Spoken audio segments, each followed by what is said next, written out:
Tanah merupakan aset ekonomi berharga yang dimanfaatkan masyarakat, mulai dari rumah tinggal, lahan pertanian, dan perkebunan, atau sekedar investasi jangka panjang. Berdasarkan Undang-Undang Dasar 1945 dan Undang-Undang Pokok Agraria tahun 1960, menyatakan bahwa seluruh bumi, air, dan ruang angkasa termasuk kekayaan alam yang terkandung di dalamnya dalam wilayah Republik Indonesia sebagai karunia Tuhan Yang Maha Esa adalah bumi, air, dan ruang angkasa bangsa Indonesia dan merupakan kekayaan nasional. Konsorsium Pembaruan Agraria mencatat sepanjang 2023 ada sebanyak 241 kasus konflik agraria. Di antaranya yang tertinggi adalah pada tahun 2017 dengan 659 kasus di Indonesia. Oleh karena itu, untuk mencegah penyerobotan tanah dari pihak-pihak yang tidak bertanggung jawab dan memberikan kepastian hukum dan perlindungan atas tanah, pemerintah melalui PP nomor 24 tahun 1997 menerbitkan sertifikat hak sebagai bukti kepemilikan sah terkuat atas tanah. Lalu, bagaimana caranya mendaftarkan tanah untuk disertifikatkan pertama kalinya?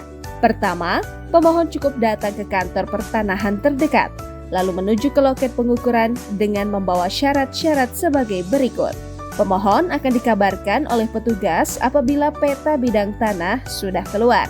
Setelah bidang tanah terukur dan keluar peta bidang, pemohon kembali datang ke kantor pertanahan, lalu menuju ke loket analisis dengan membawa syarat-syarat sebagai berikut. Pemohon akan dikabarkan jika peta analisis penatagunaan tanah sudah terbit. Lalu, pemohon kembali datang ke kantor pertanahan dan menuju ke loket penetapan dengan membawa syarat-syarat sebagai berikut.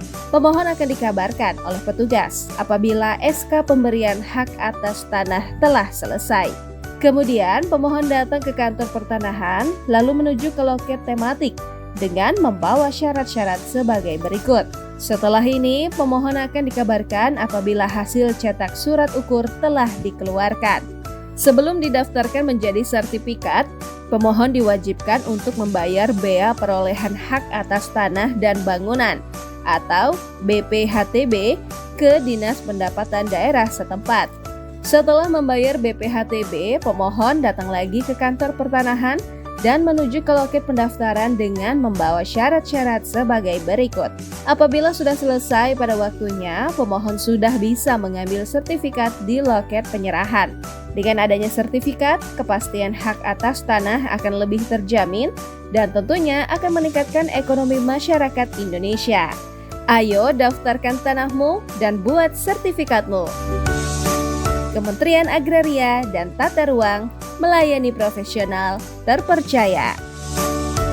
Untuk informasi lebih lanjut, simulasi biaya dan lain-lain, unduh aplikasi Sentuh Tanahku di Google Play atau App Store.